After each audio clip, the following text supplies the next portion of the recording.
The blizzard did not arrive gently. It tore into the mountain road like an animal, howling through the trees, erasing tire tracks within seconds, swallowing sound and light until the world became nothing but white fury and fear. Headlights flickered through the storm like dying stars, and that was when he saw them, an elderly couple standing beside a crushed car, clinging to each other in the middle of nowhere, snow already climbing their legs as if the mountain itself was trying to bury them alive. In that moment, with the wind screaming and his own breath turning to ice in his lungs, he understood a terrible truth: if he drove past them, they would not survive the night. If this opening already touched something inside you, take a second right now to like the video, share it, comment, and subscribe to the channel if you believe in kindness, second chances, and the quiet heroes who change lives when no one is watching. He was not a hero by reputation. To the town below the mountain, he was just another drifting soul, a man with a past he never spoke about and eyes that always seemed to be scanning the distance for something that never came.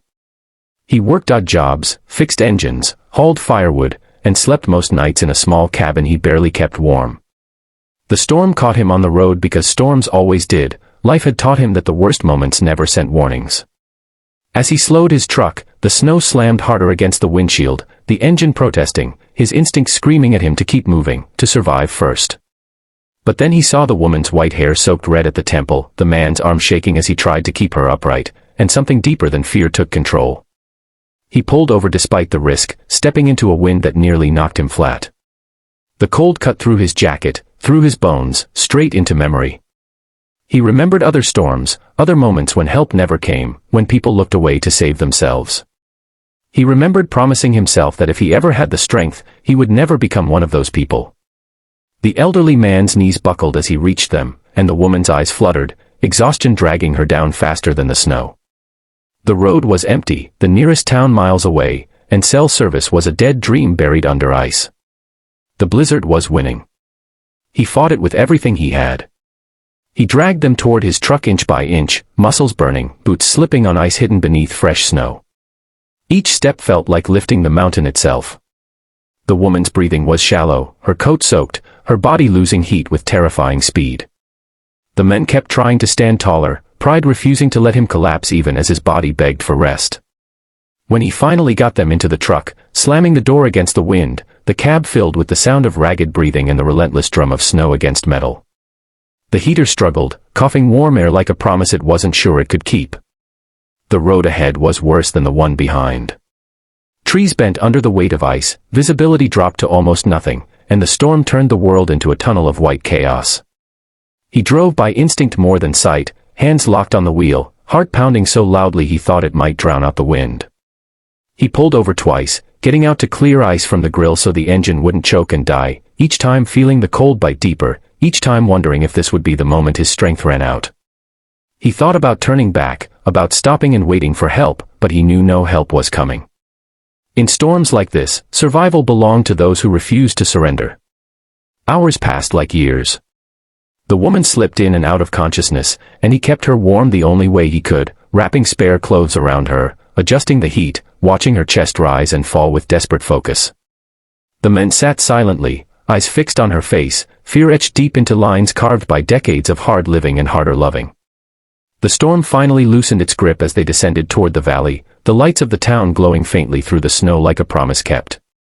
When they reached the small hospital, staff rushed out, taking the couple from his truck and disappearing inside, leaving him standing alone in the cold, shaking not just from the weather but from the sudden release of adrenaline and terror. He didn't wait for thanks. He didn't even give his name. By the time dawn painted the sky in pale gray, he was already gone, back to his quiet life, back to being invisible. He assumed that was the end of it. Rescues, he believed, were moments, not stories. They happened and vanished, leaving behind nothing but memories and scars. He was wrong. The elderly couple survived. The town learned what happened through hospital staff who couldn't stop talking about the men who had driven through a blizzard that shut down highways and grounded rescue vehicles. People wondered who he was, where he came from, why he disappeared without a word. The couple asked the same questions. When they finally found him weeks later, it wasn't with reporters or cameras, but with a quiet determination that matched the strength that had carried them through the storm. What the town didn't know yet was that the couple had been living with a secret of their own. They had no children, no close family, and had spent their lives building something most people never noticed. Decades earlier, they had inherited land and turned it into a refuge, a place meant to help people who had fallen through the cracks, people like the men who saved them, though they didn't know it yet. They believed deeply that kindness was not something to admire from a distance, but something to practice, even when it cost you comfort or recognition. The gift they prepared was not small, and it was not loud. It was deliberate. On a quiet morning, the town gathered in the old community hall, expecting a simple thank you announcement. What they witnessed instead stunned them into silence. The elderly man, still weak but standing tall, spoke not of the storm, but of a lifetime of lessons learned too late and the belief that the world changed one selfless act at a time. The woman, her scars still healing, held his hand as he revealed that they were donating their land, their savings, and their life's work to create a permanent shelter and skills center for people struggling to rebuild their lives after loss, addiction, or hardship. Then they revealed the final part of the gift. They named the men who saved them as the guardian of the place, offering him not just a job, but a home, a purpose, and a future rooted in the same kindness he had shown them on the mountain road. The room broke into tears before applause ever came. People who had walked past him for years without seeing him now understood the weight of the quiet strength he carried. At first, he tried to refuse. He believed he didn't deserve it, that one good act could not erase a lifetime of mistakes. But the couple insisted, not with pressure, but with understanding. They knew what it meant to carry regret. They knew redemption was not about deserving, but about choosing to accept the chance when it arrived. Slowly, painfully, he agreed. The shelter opened before winter returned. It wasn't fancy, but it was warm, and it was real. People came with nothing and left with skills, confidence, and the belief that their lives were not over. The men who once drifted now stood at the center of something larger than himself, guiding others through storms both visible and hidden. The town changed, too. People waved, stopped to talk, volunteered, donated. Kindness became contagious. Every winter, when the snow began to fall, he drove that same mountain road, not out of fear, but remembrance. He stopped where the rescue had begun, stepped out into the cold, and stood quietly, honoring the night that had broken him open and rebuilt him into something stronger.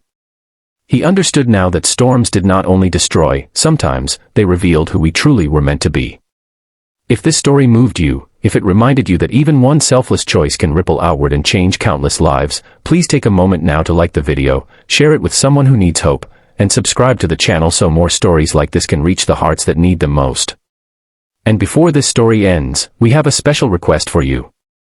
Please comment below and tell us this: if you were driving that road in the middle of a blizzard, would you stop? Because sometimes, the difference between tragedy and miracle is one person who refuses to keep driving.